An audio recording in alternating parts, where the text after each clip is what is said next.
tivemos vários investidores interessados no Banif, conseguimos até 5 propostas ou 4 propostas válidas. E devo dizer que tivemos 4 propostas válidas e eu até me surpreendi, porque os investidores tinham que apresentar as propostas na semana de 13 a 18. No dia 13, domingo à noite, há o episódio da TVI que eu considero um episódio extremamente lamentável e até criminoso. Porquê? Porque pôs em causa a confiança do banco, numa notícia infundada na altura, completamente infundada. Tivemos a oportunidade de contactar a TVI informando disso. E até pedindo... Não foi contactado antes?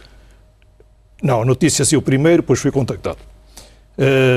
E tive a oportunidade de dizer que aquilo era infundado e disse ao jornalista porque que era infundado e até pedi que ele confirmasse junto do Ministério das Finanças e do Banco de Portugal que aquilo era infundado. Está a falar da parte da notícia sobre a iminente liquidação do banco. Exatamente, de integração na Caixa de Depósitos e que os depositantes não iam ser pagos, etc, etc, etc. Ora, um banco comercial vive basicamente de confiança. 85% do negócio de um banco é confiança. Quando a confiança é beliscada, e foi beliscada de uma forma muito direta, é preciso ver que aquilo era um programa desportivo, domingo à noite, em rodapé, a passar 2 horas e tal. Quer dizer, aquilo foi viral, e que penalizou brutalmente o valor do banco. E acha que foi intencional? Eu não sei se foi intencional, agora que é uma notícia contra-mim subterrânea, uma notícia de história subterrânea, e portanto deve ser clarificada e deve ser investigada. O comprador terá tido a ver com isso? Bem, são histórias da... Estou eu a perguntar. Isso é uma teoria da conspiração que não vou entrar por aí, obviamente. Agora, que a notícia é tendenciosa, ou foi tendenciosa, e que penalizou o valor do banco, eu não tenho nenhuma dúvida, porque o banco foi, de facto, exaurido na sua liquidez por causa dessa Quanto é que perdeu em depósitos? Cerca de 1.000 milhões de euros, em 5 dias. 1.000 milhões de euros? De domingo, de segunda de manhã a sexta. Nunca tinha acontecido na história da instituição. Não. O banco fez uma reestruturação profundíssima em 3 anos. Fechou 60% da sua rede de agências e perdeu ao todo, com o encerramento de 60% da sua rede de agências, perdeu 400 milhões de euros de depósitos. Portanto, praticamente um terço. Veja que em 3 anos, força de um processo de reestruturação de encerramento de agências, perde-se 400 milhões de euros de depósitos. Em 5 dias, perdeu-se 1.000 milhões de euros de depósitos. Ora bem, veja o que é isso num banco comercial e o efeito que isto tem nas propostas dos investidores. Nós tínhamos várias reuniões com os investidores no processo do concurso, tínhamos referenciais de preço para o banco e, obviamente, que as propostas que nos chegaram foram muito piores daquelas Portanto, está convencido que se não fosse essa situação, as propostas teriam sido mais vantajosas? Muito melhores. Não tenho nenhuma dúvida sobre isso. E o facto de ter sido atribuído ao Santander, suscita-lhe algum comentário em especial? Não, o Santander concorreu, portanto, era um dos players, um dos investidores muito fortes no concurso, e, portanto, quer dizer, perfeitamente normal ter sido o Santander. Portanto, esteve no concurso, fez todo o seu trabalho profissional e, portanto, sobre isso nada a apresentar. Apresentou uma proposta. Mas acha que houve algum contacto anterior para a negociação direta, uma vez que as próprias propostas nem sequer foram discutidas com o Banco de Portugal? Pois certamente houve, não. Certamente houve, mas certezas disso também não tenho, não. Mas aquilo que é a sequência cronológica leva a crer que sim? Leva a crer que sim. E acha que houve, pergunta muito objetiva, direta, acha que houve favorecimento? Ora bem, é um contexto um bocado estranho, mas o Santander estava num concurso, apresentou uma proposta, e porquê é que eu digo que é estranho? Porque aquilo depois que acabou por ser negociado com o Santander foi uma solução muito diferente da proposta. Que foi a compra direta dos ativos? Foi uma estrutura de operação totalmente diferente, que desvalorizou o ativo também, no meu ponto de vista, porque uma coisa é vender um banco, dentro de uma continuidade de operação. Outra coisa é vender ativos e passivos. Que foi o que foi feito. Ativos e passivos, e depois, sem concorrência, num fim de semana, em que se teve que fechar a operação, o negócio, num fim de semana. O próprio Santander terá escolhido os ativos que quis? Não, com certeza. Claro. Escolheu? O Santander, foi chamado a escolher? O Santander fez o seu trabalho profissional. Isso aí não... Escolheu o que quis? Exatamente. Escolheu os melhores. Ao preço que quis? Ao preço que quis. Pago para os receber. Exatamente. Portanto, mas quando diz um processo desastroso, é porque o valor pago pelo Estado para o Santander receber esses ativos foi muito volumoso? Foi muito volumoso e na operação não foram acautelados todos os interesses dos chamados stakeholders. Quais? Foram acautelados os interesses dos depositantes, que é muito importante, fundamental, mas, por exemplo, dos obrigacionistas subordinados não foram acautelados e certamente vamos ter aí um problema. Um problema de quanto? Os obrigacionistas subordinados representavam no Banif 256 milhões de euros. E eu Perdem esse dinheiro. Certamente vão perder esse dinheiro. E vão protestar certamente. Pois, com certeza. Portanto, vai ser um novo movimento de lesados do Banif. Sem dúvida nenhuma. Sem dúvida nenhuma.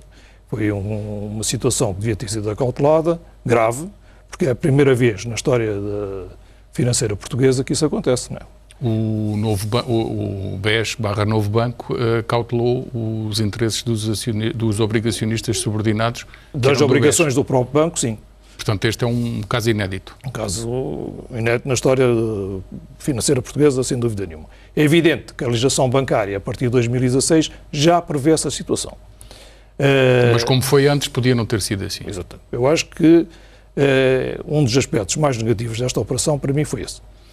E que outros stakeholders, portanto, partes interessadas é que foram prejudicados? O próprio pessoal. Eu acho que o pessoal os trabalhadores do Banif, uma grande parte, estamos a falar de umas centenas, vão ficar com os seus contratos de trabalho muito fragilizados. 600, 700, 800? Sim, por aí. São os que estão afetos ao veículo que vai ser criado para integrar os ativos nomeadamente aqueles trabalhadores que estão nos serviços centrais. E que podem perder o emprego? É o que provavelmente vai acontecer. Portanto, foi diferente de outros casos em que foi garantido, nomeadamente com o BPA, que foi garantido ao comprador que os postos de trabalho continuavam. E nas propostas que nós tínhamos, eu não vou agora aqui desenvolver as propostas, vou deixar isso para a Comissão de Inquérito. Sim, mas eu ia lhe perguntar a seguir. Pois, mas isso não vou aqui desenvolver, deixaremos isso para a Comissão de Inquérito. O interesse dos outros stakeholders estava perfeitamente salvaguardado. E havia até uma proposta que até os próprios acionistas seriam parte da solução. Ainda voltando aos critérios de divisão dos ativos, percebeu os critérios de divisão dos ativos e entrega ao Santander? Não, é uma matéria que para mim ainda é difícil estar a perceber exatamente que tipos de ativos são aqueles, mas enfim, isso o Santander fez o seu trabalho, isso não, melhor que ninguém fará esse trabalho. Mas é curioso como há um banco que ganha esta compra direta, por adjudicação direta, que é o mesmo banco que tem um litígio brutal com o Estado português num tribunal em Londres por causa de contratos de swap em que há divergência de valores superiores a 1.000 milhões de euros. É curioso. Pois, mas isso são não outras, suscita comentário nenhum. São outras contas. Sim, mas nós jornalistas temos que lembrar somos pagos para fazer a memória, ter memória e falar destas coisas. Os ativos, obviamente, estavam valorizados no seu balanço pelo seu justo valor. Aliás, esse aspecto é um dos aspectos que eu trago aqui, é esclarecer essa história do dito buraco. Não é? Sim, eu ia perguntar-lhe precisamente isso. Afinal, porquê é que aparece esta alegação que justifica a resolução de que havia um desequilíbrio enorme nas contas, que custa tanto dinheiro ao contribuinte, no máximo até 3.000, mais os 650 milhões de euros da operação anterior, descontados os 150 da venda, 3.680 milhões de euros, e afinal não havia buraco nenhum, é como está a dizer? Não havia buraco nenhum, as contas do Banif estavam direitinhas e limpinhas. Portanto, o que é que o leva a dizer isso? É que as pessoas vão me perguntar, então, mas afinal estava tudo bem, porque é que houve esta questão? O Banif foi sempre auditado por empresas altamente reputadas da auditoria. Teve primeiro a Ernst & Young e depois a PricewaterhouseCoopers. Que era que se mantinha até agora. Que era que se mantinha agora. São empresas de auditoria internacionais altamente reputadas. Portanto, as contas eram auditadas e validadas semestralmente e anualmente com a concordância do Banco de Portugal e mais. O Banif tinha 2 administradores por parte do Banco de Portugal, cujo objetivo era fazer o acompanhamento da gestão e a fiscalização. Quem eram eles? numa primeira fase, foi o Dr. António Varela, que aliás presidia até a Comissão de Risco e de Auditoria. Que está agora no Banco de Portugal com o pelour da supervisão. Exatamente. Portanto, eu vou repetir. António Varela, administrador do BANIF, com o pelour da fiscalização, que está agora no Banco de Portugal com o pelour da supervisão. Presidia a Comissão de Auditoria e Risco e fazia parte também, assistia à Comissão Executiva do BANIF e era administrador do BANIF. E fez um excelente trabalho no BANIF, portanto, não estou isso, aliás, força talvez disso, e também do seu meritório currículo, também ninguém põe em causa, é hoje o responsável da supervisão do Banco de Portugal e da supervisão bancária. Mas eu tenho que perguntar, mas se ele estava lá, não identificava grande buraco nas contas? Não há buraco nenhum nas contas, lá vem uma coisa. Mas, depois, como disse, o Estado tinha 2 administradores. Sim, eu atalhei. E qual era o outro? O Dr. Pedro Rodrigues, mas já lá não está e saiu. Portanto, foi substituído em determinada altura. Tinha uma comissão de auditoria, também pessoas indicadas pelo Ministério das Finanças, que fizeram um trabalho excelente e eu publicamente quero reconhecer isso aqui. E essa comissão de auditoria continuará a fazer a fiscalização do atual BANIF, da entidade que depois resulta da resolução. Está-me a dizer que as pessoas que estavam no BANIF com essa responsabilidade de ver as contas e de avaliar o risco ficam com a mesma responsabilidade no veículo? No BANIF SA, que resulta da resolução. Portanto, sim, e são as mesmas? São as mesmas. Não, mas... E antes não viram grande problema? Não viram, não há nenhum problema. E, portanto, as pessoas são pessoas altamente responsáveis, tecnicamente experientes, idóneas, e fizeram um excelente trabalho no BANIF. E, então, portanto, mas o espectador BANIF, lá em casa, o contribuinte, há de estar a dizer, mas afinal o que é isto? Não há nenhum problema nas contas do BANIF. Mas o Banco de Portugal tinha uma vigilância apertadíssima, diária do BANIF. Via todas as operações de crédito, via todas as operações da área financeira, via todas as operações de avaliação de ativos e, portanto... Era-lhe enviado online? Sim, tinha acesso diretamente a todo o sistema do BANIF. Portanto, fez essa vigilância diária desde sempre. Portanto, as contas do BANIF estão direitinhas, não há nenhum... Os parceiros da auditoria das contas do BANIF são limpos. Portanto, não há aqui nenhum... Mas o banco tinha que ser capitalizado, reconhece não, isso? Isso é outra coisa. Não tem nada a ver com as contas. Certo. Portanto, a gestão corrente era equilibrada. O ponto de partida do BANIF, quando nós chegamos... Ok, vamos começar a história cronologicamente. O Dr. Jorge Tomé entra no BANIF em março de 2012 e encontra uma situação bastante complicada. Muito complicada. E o que é que fez até agora? Fizemos, portanto, o ponto de partida é de facto muito difícil, a exploração altamente deficitária, problemas de liquidez e de raça de capital muito abaixo dos mínimos. O banco teve de ser capitalizado pelo Estado, caso contrário, teria de fechar nessa altura, e a exploração, nós implementamos um grande programa de reestruturação do BANIF. Com redução de pessoas, redução de balcões? Redução de balcões, reestruturação de custos.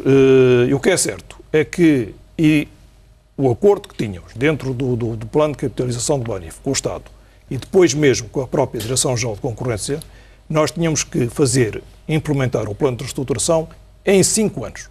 5. Portanto, 2012... o plano de reestruturação acabaria em 2017. Nós completamos o plano de reestruturação em 3 anos. Portanto, o BANIF em 2015 começou a dar resultados positivos. Portanto, a exploração começou... O BANIF tinha lucro até setembro, outubro? Tinha setembro, exatamente. Quanto lucro?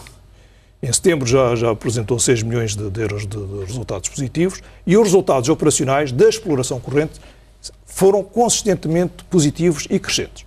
Portanto, a exploração do BANIF, que era altamente deficitária, em 3 anos ou inferior a menos de 3 anos, começou a ser uma exploração equilibrada.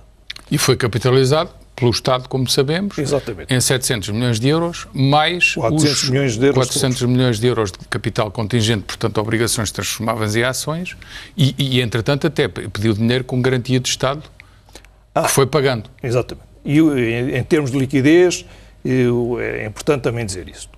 O BANIF, quando nós entramos no Banif, tinha uma exposição ao Banco Central Europeu 3,2 bilhões de euros.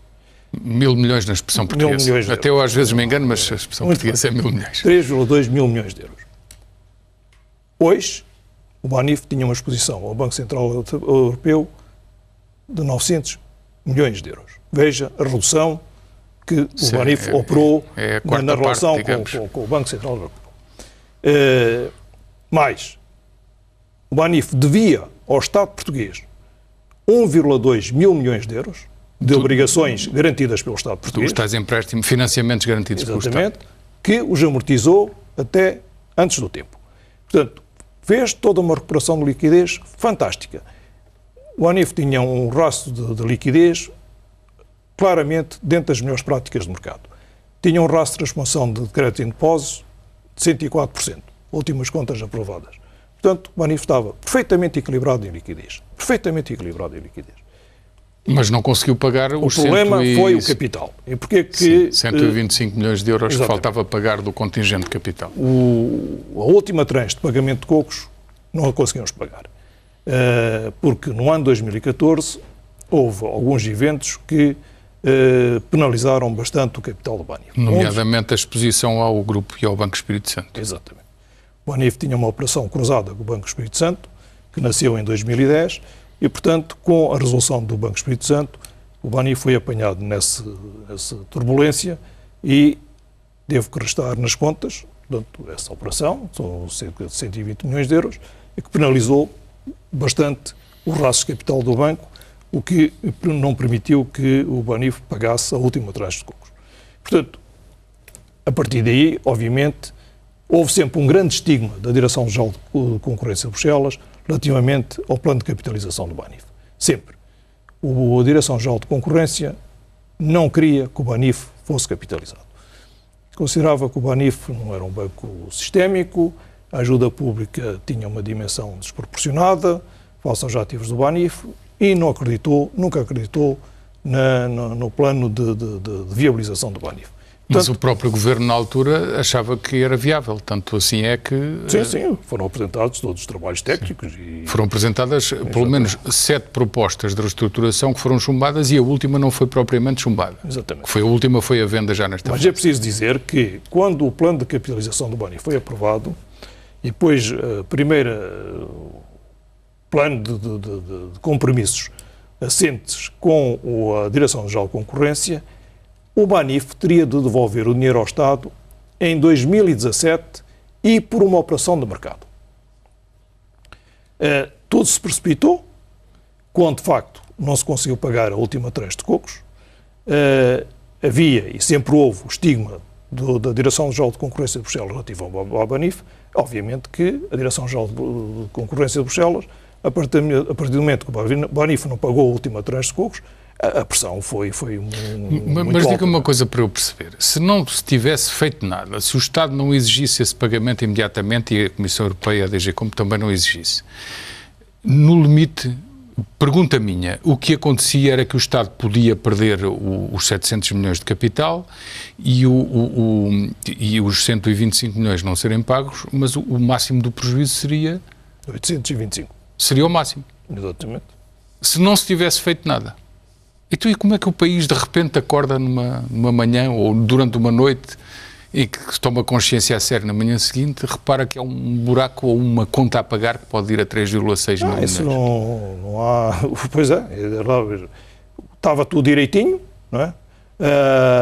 As contas perfeitamente validadas, auditadas e limpas. Tudo direitinho, excepto que não havia esse pagamento de 125 milhões. Isso tem a ver com o capital. Se vendesse, procurando um comprador, iria certamente ter uma perda, o Estado iria ter uma perda aí para metade talvez, ou 60%. Seguramente. Portanto, sim. receberia para aí 300 a 350 milhões. Em condições normais. E o tal património com risco, os tais créditos com risco e património imobiliário com risco, poderia ter ter que ser vendido à parte com um desconto de 20%, sim. Portanto, os tais 300 milhões, era isso. Exato. Se vendessem em venda forçada, ou seja, se vendessem imediatamente, só pegar... Senão ainda podiam valorizar mais. E vender no dia seguinte, obviamente, que esses ativos têm que ter uma perda. Sim. Agora, se eu vender esses ativos em continuidade, que é o que se deve fazer,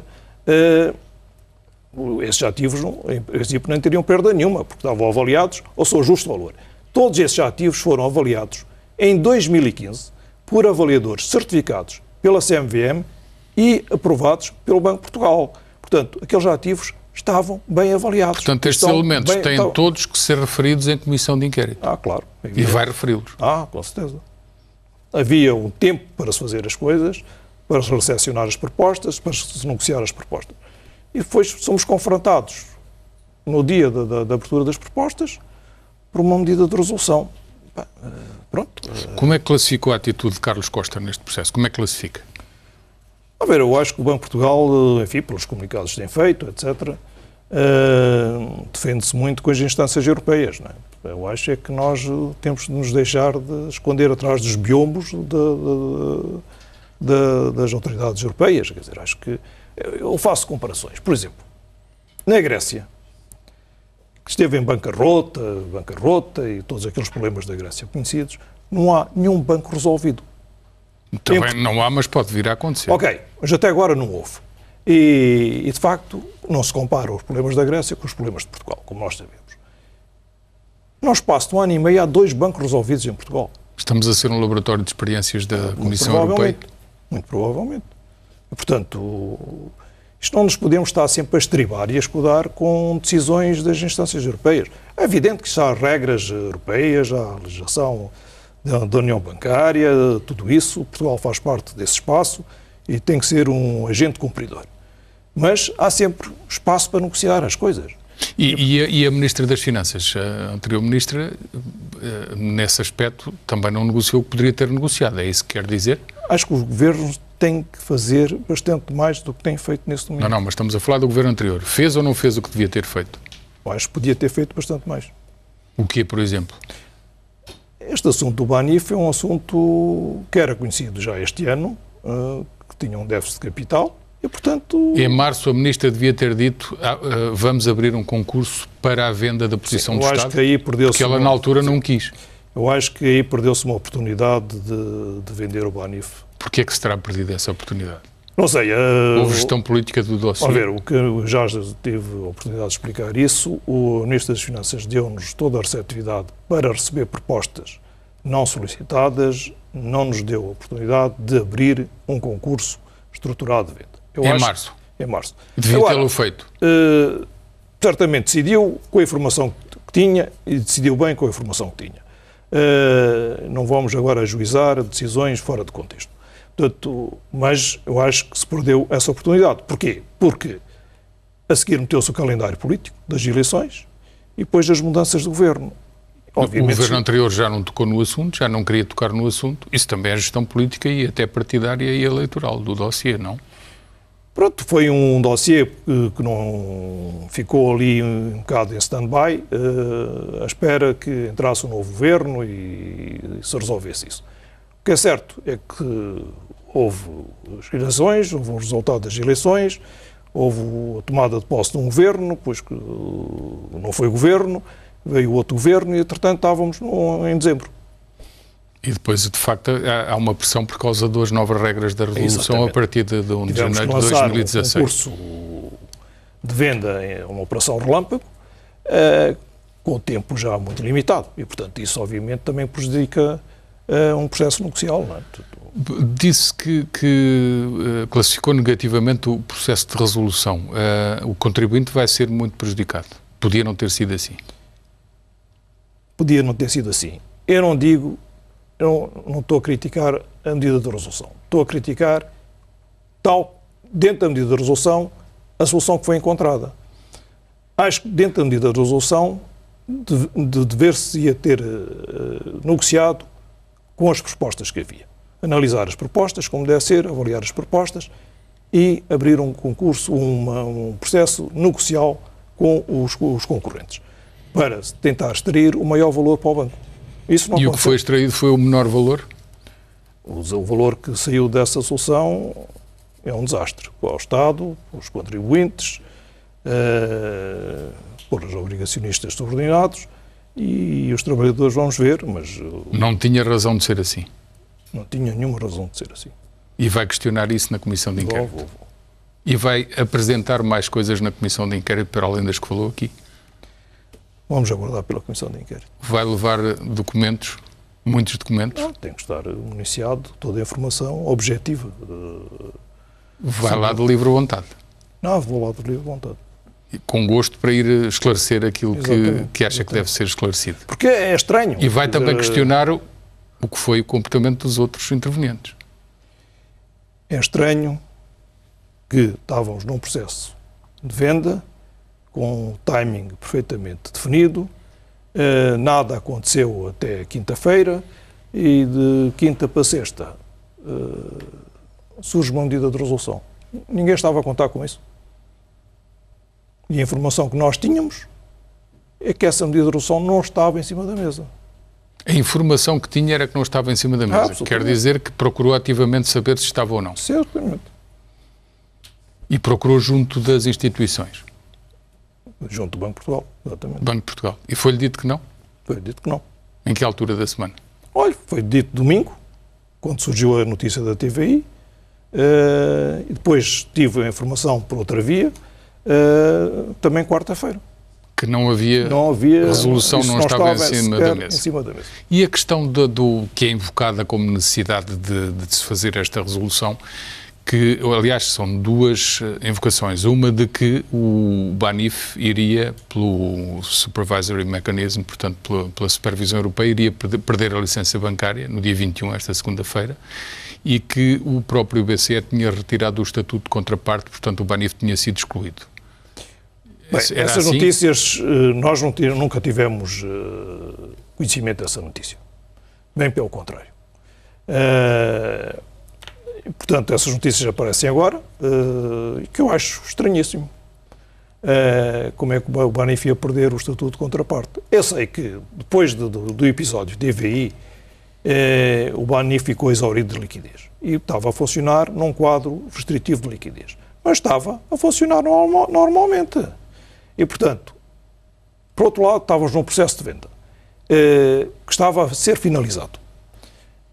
Eu estranho muito essa medida de ser excluído de contraparte do BCE. Estranha porquê? Estranho porque, lá vem uma coisa, o BANIF hoje estava um banco estruturado, com a sua exploração equilibrada, com os seus laços de liquidez, obviamente, muito penalizados com esta questão agora da TVI, mas com uma exposição ao BCE 1.000 milhões de euros. Então, quando o BANIF tinha uma exposição ao BCE de 3,2 mil milhões de euros, tinha uma exploração completamente desequilibrada, era um banco não reestruturado, o BCE não se importou, e com rastros de capital muito piores que tinha hoje. Então, e era hoje a concluirmos um processo de venda com uma exposição perfeitamente standard dentro do mercado ao BCE, um banco reestruturado, vai-se retirar o estatuto de contraparte de repente? Mas foi mesmo retirado o estatuto de contraparte? Eu não sei. Nunca foi informado? Eu ouço nas notícias e vejo aí. Ou terá sido apenas decidido que haveria um limite ao pedido de dinheiro no BCE? Eu gostaria de falar nisso na Comissão de Inquérito. O que o BANIF tem conhecimento oficial do Banco de Portugal, naquela semana, o BANIF não foi excluído de contraparte do BCE. Operou com o BCE normalmente. E a retirada da licença bancária? Não, se retiram o estatuto de contraparte, pode ter implicações de retirar a licença bancária. Mas também não tem que ser necessariamente assim, porque o facto de não ter o estatuto de contraparte do BCE, o BANIF, um banco pode operar diretamente com o Banco Central. Aliás, foi o que aconteceu na Grécia. Não é? Portanto, os bancos não eram financiados diretamente pelo BCE, eram financiados através do sistema Target 2. E o Banco de Portugal poderia fazer esse financiamento? Claro, através das linhas de emergência. Portanto, elas existem para casos excepcionais. Portanto, quando os bancos estão com problemas de liquidez, como foi o caso do BANIF, por força do episódio da TVI. Portanto, Agora, não podia... A minha questão é, então não se poderia ter aguardado 3, 4, 5 dias para se acabar o processo negocial que estava em curso? Não era isso que ia interferir com as novas regras a 1 de janeiro? Não, janeiro, aqui até janeiro ainda faltam alguns dias. Sente-se magoado com este processo todo? Não, a gestão do Banif aparece de repente na agenda mediática como uma espécie de bandidos que andaram ali a esconder coisas, a pôr coisas debaixo do tapete.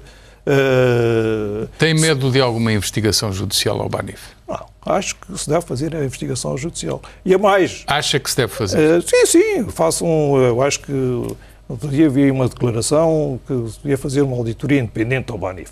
Bem, todas as auditorias são independentes e o Banif teve muitas. Mas, com certeza, eu acho que até se devia fazer uma auditoria ao processo de venda e ao resultado de venda. Está-me a dizer que se devia fazer uma auditoria ao Banco de Portugal e à decisão da própria DG Comp e ao processo todo. Acho que se devia fazer uma auditoria a isso. E devia ser o Estado comparar as alternativas que havia. E comparar as alternativas que havia. Haveria de haver surpresas, bastantes surpresas. Vai pedir isso na Comissão de Inquérito? Eu já estou a lançar esse desafio. Já está a lançá-lo aqui? Exatamente. Que deve haver uma auditoria a todo o processo, com todos os intervenientes. Exatamente. Porque os resultados desta solução são muito negativos. Como cidadão e como contribuinte, olha para isto tudo e também vai ter que participar. Olha para isto tudo e... De uma forma desalentada e chocada. O Dr. Jorge Tomé é também acionista do Banif. Exatamente. Sempre acreditei naquele projeto. E comprou ações durante este processo todo. Isso é outra questão. Então as contas estavam com problemas e os próprios administradores, nomeadamente executivos, tinham o seu património no Banif. É porque acreditavam nas contas ou não? Todos eles tinham? Sim. Não houve vendas de última hora? Não. Nem pouco mais ou menos.